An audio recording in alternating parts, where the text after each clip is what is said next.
Hello class. Thank you for coming to my presentation. My name is Dr. John Yoder, and today we will be talking about SCP-7091, Level 4 Secrets. Containment Class, Safe. Disruption Class, Vlam. Risk Class, Notice. Special Containment Procedures. Exploration of SCP-7091 is forbidden following the conclusion of the Prometheus mission due to the unpredictable nature of SCP-7091-1. While standard precautions for anomalous biohazardous substances have been modified for the safety of Foundation employees, the perpetually evolving molecular alterations of SCP-7091-1 continue to present a threat to biological organisms and inorganic matter. All artifacts and materials collected during the Prometheus mission are to remain within a cryogenic, hermetically sealed, subterranean vault beneath Site-82. This vault may only be accessed by automata, which have been programmed to conduct research and experiments remotely. Once research has been concluded, the automata are to relocate to the incinerator, which has been constructed in close proximity to the vaults, and activate the machine from within. The ashes are to be examined at a safe distance by Foundation personnel in Class 2 hazmat suits for SCP-7091-1 particulates, and, if no particulate is present, integrated into the Earth. Should SCP-7091-1 remain in any capacity in the ashes, the incinerator is to be activated again, and remain active until the particulate is eradicated.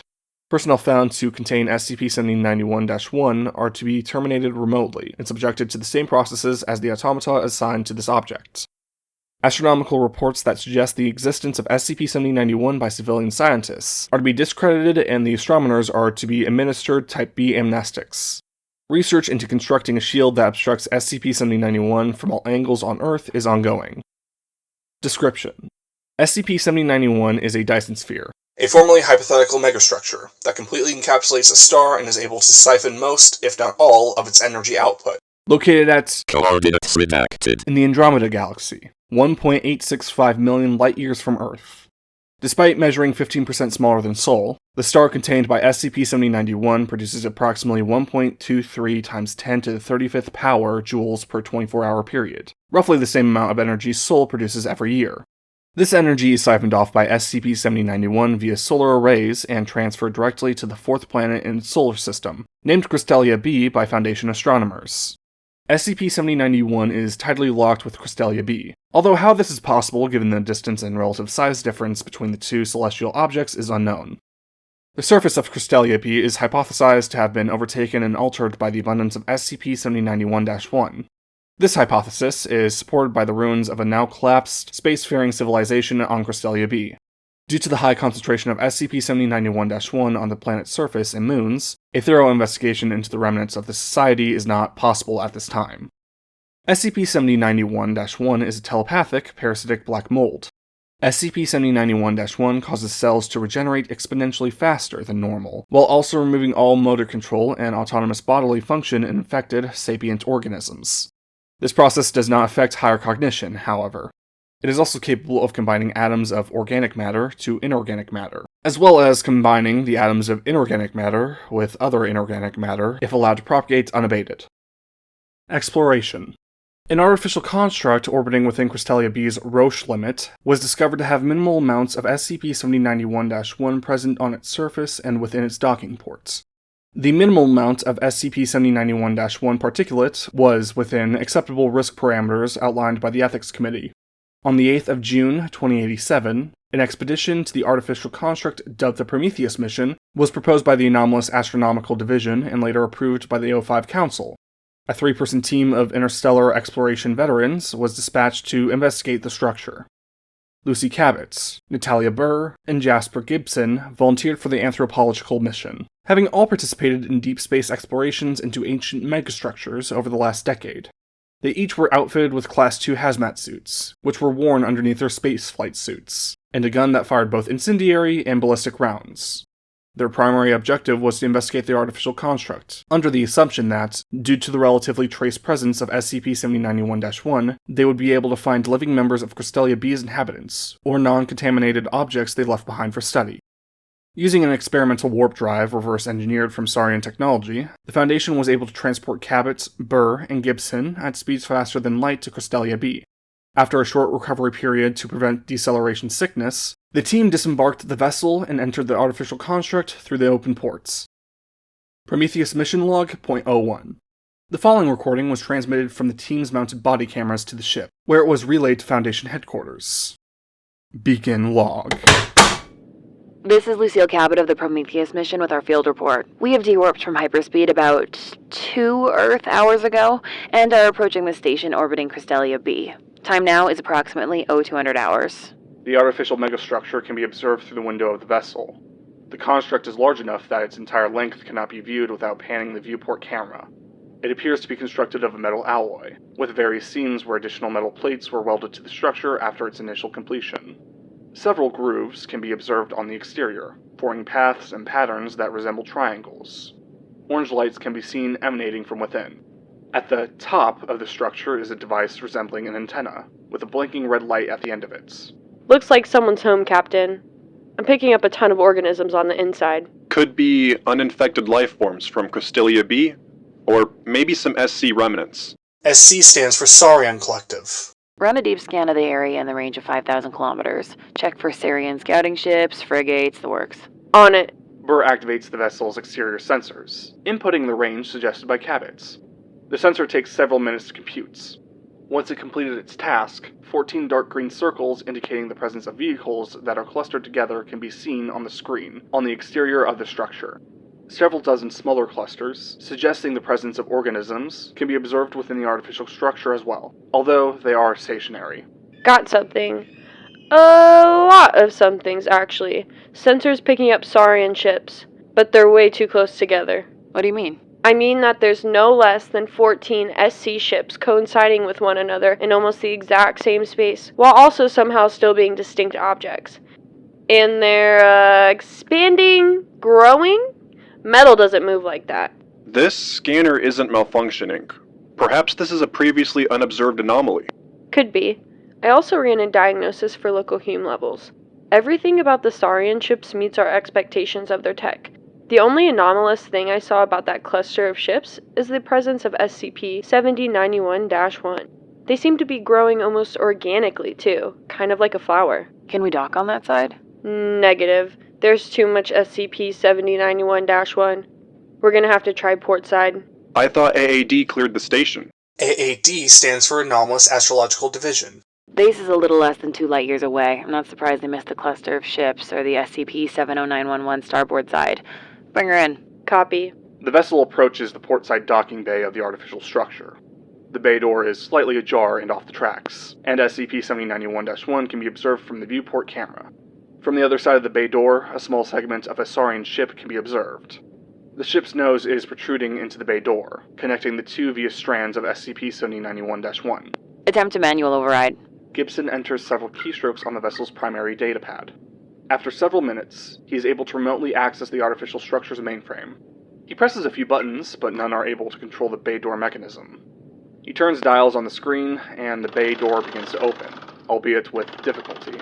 After approximately 1 minute, the bay door mechanism experiences a mechanical malfunction and breaks off its hinges, allowing for both the door and the Saurian ship to float into space. Well, that was unexpected. My apologies.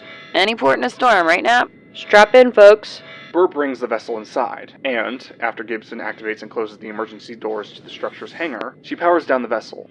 The team disembarks, pistols drawn and flashlights active. The interior of the structure appears abandoned. Large crates of what appear to be rations and medical supplies can be seen strewn about the floor haphazardly.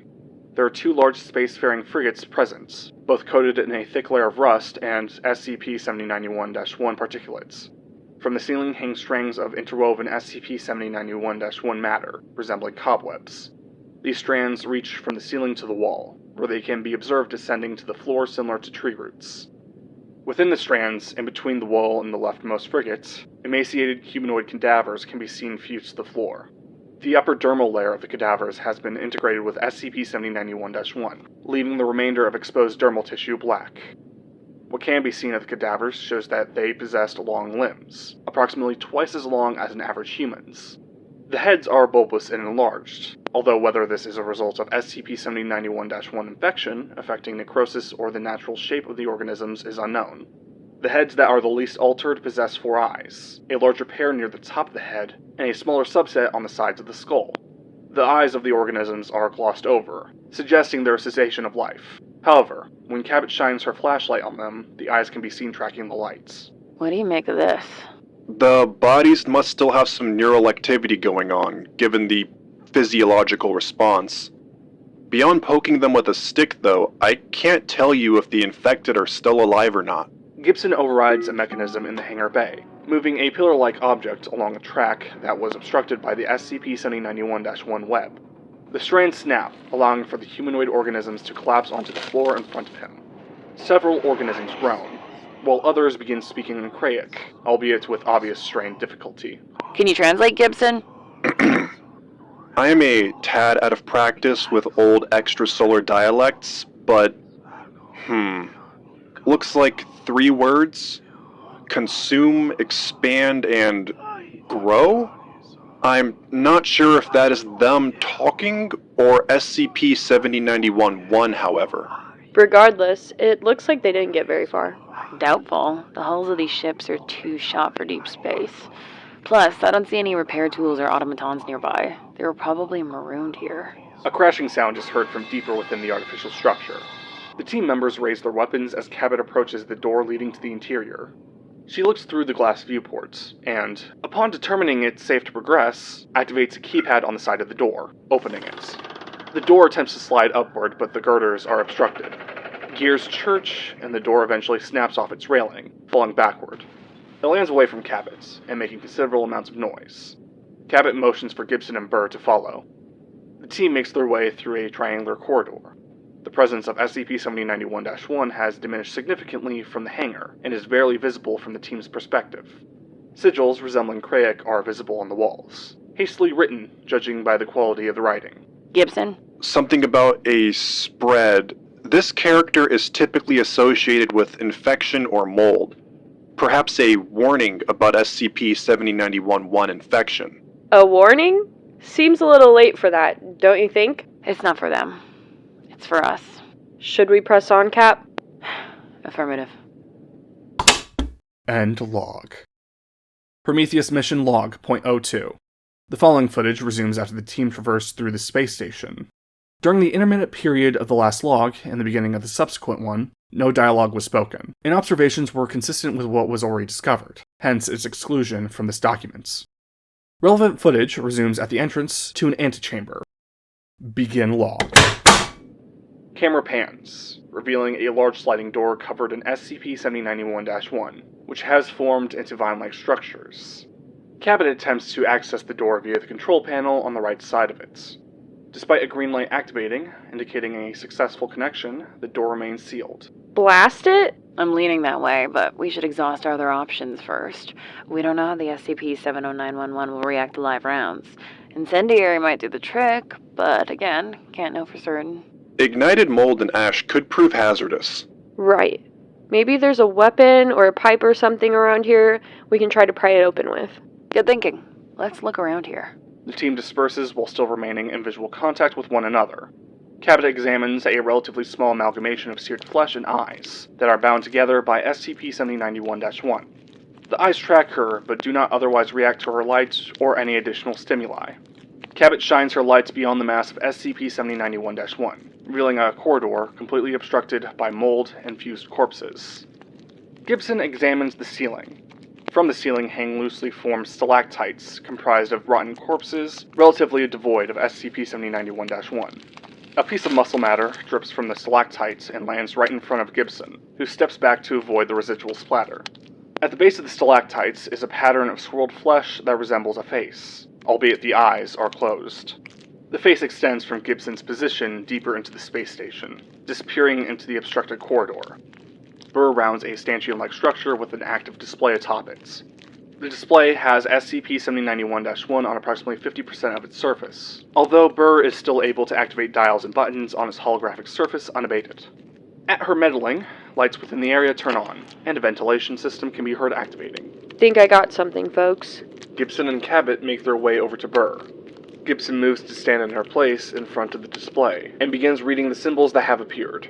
Looks like some kind of emergency control mechanism. That symbol means either backup or second.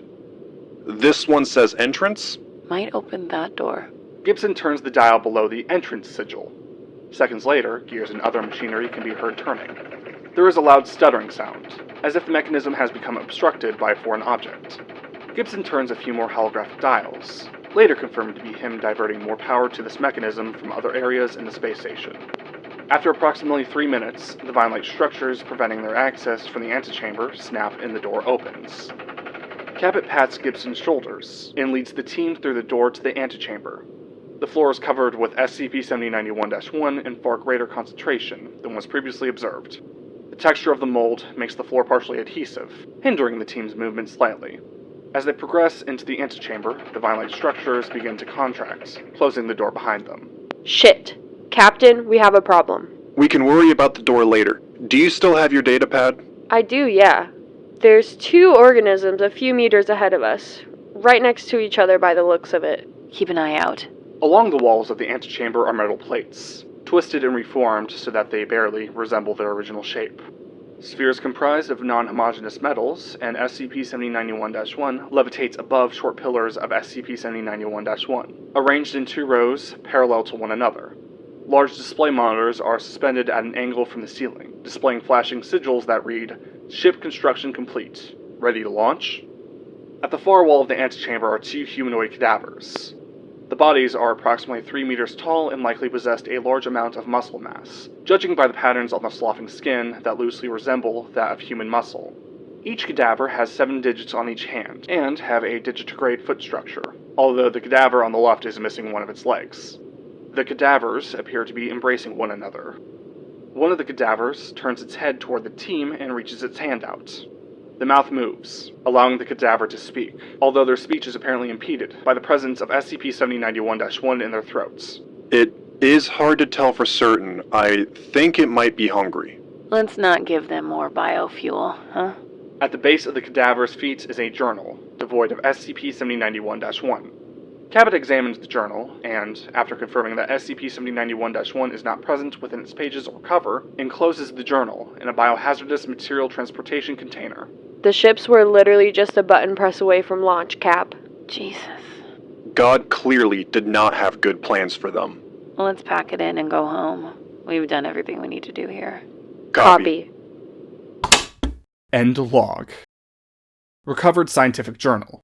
The following content was transcribed aboard the exploration team's vessel by the onboard AI and transmitted to Site 83 for analysis. Stardate, 12th of our month, Cycle 900. I cannot believe that it actually worked. Septimus and his legion of scientists have created a fully functioning solar siphoning machine, and now we can supply all of Crystellia with power until the star explodes 2 decillion years from now. May the moons bless us for eternity. A problem persists now, though. We have conquered the star, bent the other 12 planets to our will, mapped out our galaxy to the smallest grain of sand on the smallest 12 planets, but we are stranded, marooned. Our lifespan cannot withstand the sheer length of time it would take to travel even the short distance from our solar system to the next. If I were to board a ship right now in my 100th cycle around the sun, I would reach Terminus as an old Kristian. My offspring would be well into their 300s, and their offspring would be preparing to have offspring of their own. This is not acceptable. I brought this issue to Septimus's attention the other day. He seemed upset at this realization, but in turn offered me the opportunity to work directly under him on a solution. What great fortune he has bestowed upon me, I will not let him down. Together, we Kristians will conquer the universe. Stardate, 19 Ormath, Cycle 900. Conventional machination of the flesh has proven to increase the longevity of a normal creation by 15% at the cost of routine maintenance and regular replacement of machine parts. A solution for sure, but not a sustainable one. Eventually all the raw material from our home and the other planets in our system will be depleted to sustain our population. We can find more elsewhere, but what happens when everything non-renewable runs out? Our species will perish, and it will be my fault. I cannot allow this. Septimus has assigned me a team of individuals I am unfamiliar with. Perhaps they were from one of the Outworld colonies, or maybe from a moon I didn't know about. They are willing to work and do as they're told, so I suppose their origins don't really matter all that much, do they? One of them, a strange, tiny creature, partially composed of metamaterials named Alf, has suggested that we convert from standard mechanized components to biomechanical ones powered by the sun. I don't think it will bode well, but for the sake of the mission, I will test it. May the moons bless us wayward explorers. Stardate, 45th of month, Cycle 900. We have been diverting power from the sun to the biomechanical creations, as described in Alf's blueprints. So far, testing has been going well. Septimus is pleased, as am I. We may have figured this out. Septimus has begun constructing deep space exploratory ships on the space station orbiting Crystellia. He has plans for 14 teams of colonists to each take one ship and explore a different section of our galaxy, and maybe even the ones outside of our heliosphere. Our star maps are already full and beautiful of the worlds we have conquered. Imagine what they will look like when we have a legion of immortal explorers to constantly update them. I can hardly contain my excitement. I do wish I could join Septimus aboard the space station, though. He says my place is here on Crystellia, in the lab, working on a solution to ensure the perpetual survival of our species. But I miss his presence. I hope he comes to visit soon. May the moons guide us to immortality. Stardate, 1st of Helith, Cycle 900. Yesterday, we began the space flight trial for the solar-powered biomechanical creations. All was well at first, until they left Crystellia's atmosphere. The raw, unfiltered solar radiation overflowed their mechanical parts, heating them up until the internal reactor couldn't withstand the heat. Every single one of them went critical and exploded before they could kiss the stars. I'm a fool to have thought the solution would be so simple. I mourn for the loss of my people, and I am ashamed to have disappointed Septimus. I cannot even blame Alf for this, as I am the one in charge of proving, testing, and researching means to our immortality. I am a failure. May the moons forgive us ambitious squalors. Stardate, 3rd of Helith, Cycle 950. 50 cycles have passed, and we are no closer to a solution to immortality than when we started. I fear that hope may be lost. Alf has been a tremendous help to my plight, but they too are lost. 45 cycles ago, we began experimenting by modifying the genetic code of newly hatched creations, isolating the gene sequence that is responsible for our inevitable biodegradation and removing it. The children appeared normal at first. They aged and developed quicker than one would expect, with their metamorphosis occurring during their 30th cycle, as opposed to their mid-70s. However, despite essentially removing death from their genomes, each child experienced rapid cellular degradation at 42. None from our trial made it to see their 45th cycle. I am heartbroken. Never in all my years did I think myself a child murderer. Septimus took a short reprieve from ship construction to deal with the parents himself. I never saw any of them again. Alf assures me that we are on approaching a breakthrough. I hope they are right. I wish I didn't have to make these sacrifices, but it has become clear that I can no longer avoid them. This is for the greater good.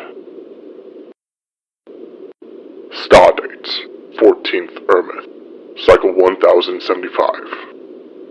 I am 275 today.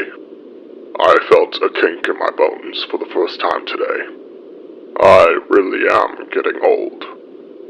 Alf and I unleashed a modified strain of the xanthine virus on a small group of creations about 100 cycles ago. The same one that killed the Saurian Collective all those years ago. The modifications were difficult to make, and a stable, albeit non-lethal strain of the xanthine virus proved even more taxing on us. But it was made, and now it is done. The older creations succumbed to the expected symptoms: violent coughing, sloughing of the skin, loss of extremities. But the younger ones appeared to have an innate inoculation against our little virus. At first, they were unaffected, but as the cycles passed and they grew older, they did not show any signs of visible age or degradation. Their skin was as smooth as the day they completed metamorphosis. They were agile, alert, and quick to react, unlike me, that is. This was it! The solution we've been looking for! I cannot wait to bring Septimus this news. May the moons bring us joy for eternity to come. Stardate, 30th of a month, Cycle 1075. Septimus has completed 10 of his proposed fleet. I say his because, in truth, the ships are just repurposed Saurian transportation vessels he'd found abandoned on the dark side of Crystellia. Still, who am I to discredit his work? Alf and I brought one of the infected creations with us to show him. They had proven immune to solar radiation, and this one, in particular, seemed to actually favor space travel. Septimus was pleased with our work. I was pleased with our work. When we returned the infected to Crystellia, however, they began to decompose almost immediately. It complained of headaches, body soreness, felt like its organs were being crushed under the gravity of our planet. All the symptoms of lethal depressurization sickness. I am confused. Why was this happening so long after we disembarked? It does not make any sense. For all intents and purposes, those infected with the modified xanthine virus were not able to leave Crystellia or any planet and return without disastrous consequences. This is a massive setback for certain, but one we can recover from. I am close to a breakthrough. May the moons provide guidance in our feeble pursuit. Stardate, 4th of Haleth, Cycle 1214. Septimus grows old as the last of his ships near completion.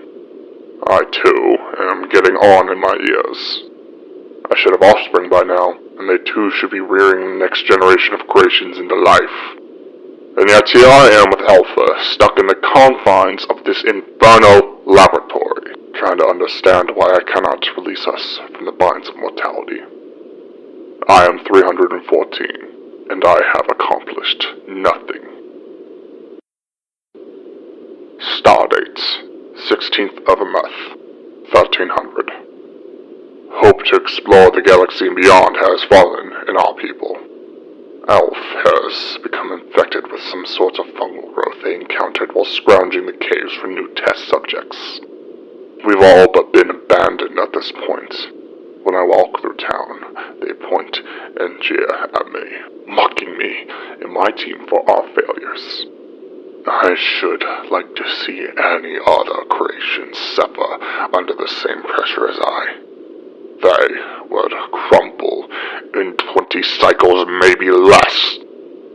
I attempted to treat Alf with the remaining medical supplies at the lab, but every insertion I made sealed before I could extract the fungus. Remarkably, Alf claimed they felt well enough despite the obvious change to their physical appearance. I hope they are not suffering from delirium. Septimus has been silent lately. Dare not approach him on the space station, lest he too look at me the same way the Cratios down here do. I will find a solution for you, Septimus, or my name isn't Allenya. Stardate, 14 of Haleth, 1389. Alf does not age. What I thought to be fungus and their internal structure was actually mold, black in color and alive. I had looked into their internal structure with their consent and found that all of Alf's organs, including those critical to survival, had simply died. They were overtaken by the mold, and were now operating under its instruction. The body is dead, and yet Alf remains autonomous and of sound mind. Apart from a severe cough and the occasional expulsion of black liquid from the mouth, Alf is well. This is it. Tomorrow, I will board a ship to the space station and bring Septimus the news myself. We are mortal at last. The mold does more than regenerate the body, as I have found out through observation. It adapts to the will of the host. Septimus and his construction crew have found renewed strength since their infection. They are able to lift objects and metamaterials without machine assistance. Our food harvesters can collect raw materials swifter. Our physical champions can perform athletic feats significantly easier and with faster reaction time. And our scientists, including myself, have shown enhanced intelligence. This mold is truly a gift from the moons. I am grateful to Alf for discovering it. The ships are nearly completed, and soon we will be able to explore with undying bodies. I find it harder and harder to think of anything else. Perhaps I'm excited, perhaps I'm obsessed. Either way, I cannot wait to see what will become of our exploration. The galaxy awaits. 40th of a month, 1450. My mind wanders sometimes. My thoughts are my own on most days, but every so often I find that I am absent from my body. It is as if my body is acting on its own accord in these moments when I am not there. I cannot confirm this on my own. Alf claims to have felt the same way. No one else that we've talked to has, though. Perhaps it is the stress of expansion, of growth of the Kristian race that is getting to us.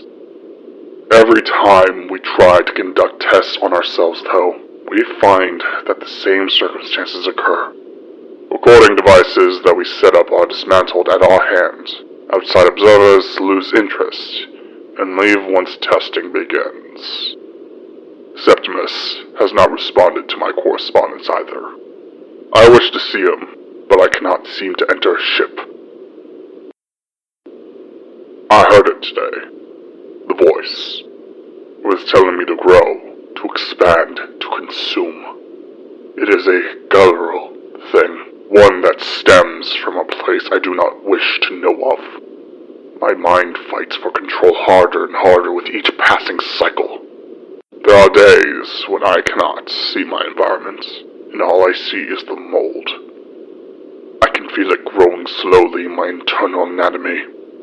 I can feel the fuzzy pricks of cilia behind my eyes and in my teeth and behind my scales.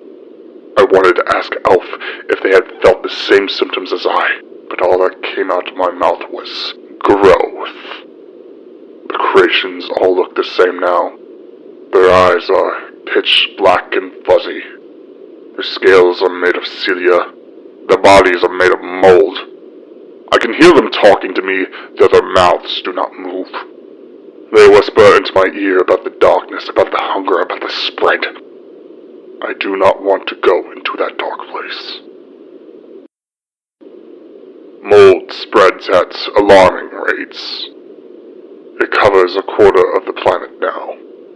Septimus is building automatons to help pilot a ship into deep space. There are not enough of us to escape the mold. It will grow. It will spread. It will consume. There is no stopping it. We are mortal. We are one. My thoughts are hardly my own anymore. I can hear the thoughts of my people echoing in my mind more intensely now. It is overwhelming at times, but there are moments where their voices are quiet. It never stops, though. The voices, that is. They cry and blame me for the suffering in this collective consciousness. They want freedom. I cannot give them this. I am always hungry. Spreading, infected on space station. My hand hurts, my mind hurts. Can't fight for control much longer. Septimus worries. I am fine. I am everything, everywhere, all at once. I am Kristian. I am the moon. I am myself.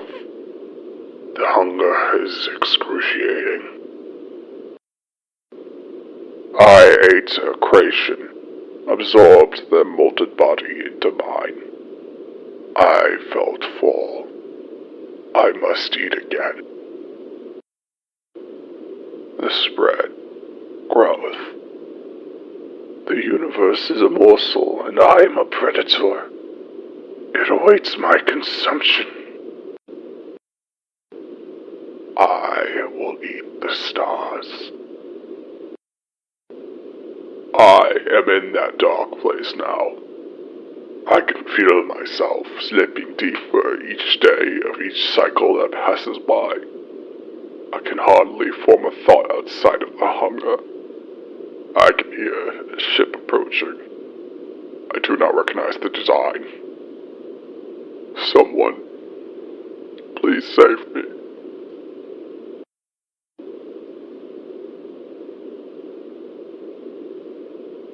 All is well. Yeah, we have that on Earth. We got a little bottle of it. Hopefully it doesn't breach containment. Class dismissed. Have a good day. Alright, credits. SCP-7091 was created by Marceline Rains. Dr. John Yoder and Allenya was played by Andrew Vinson. Lucile Cabot was played by Katlynn Millions. Natalia Burr was played by Ashleigh Vinson. Image of Black Mold was taken from Mold Lab.